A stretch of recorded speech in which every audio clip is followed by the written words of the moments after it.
Сәлеметсіңдер ме, балалар? Қалдарың қалай? Қазақ тілі сабағын бастаймыз. Здравствуйте, ребята! Как ваши дела? Начинаем урок казахского языка.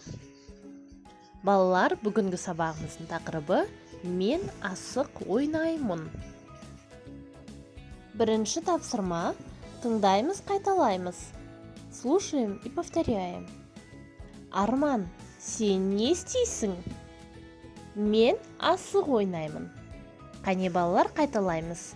Арман, сен не істейсің? Мен асық ойнаймын. Келесі тапсырма.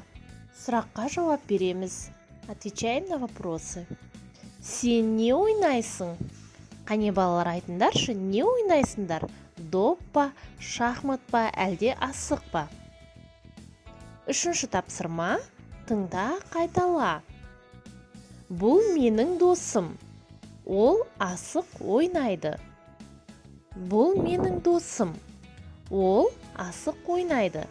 Ал енді, балалар, өздеріңнің достарың не ойнайды, сол туралы айтып беріңдер. Келесі тапсырмада сұраққа жауап береміз. Сен не ойнайсың? Және сенің досың не ойнайды? Қане, айтып берші, немесе суретін салып көр. Жарайсыңдар, балалар. Қазір мен сендерге сергіту сәтінің бейнеролигін жіберемін. Соны тамашалаңдар.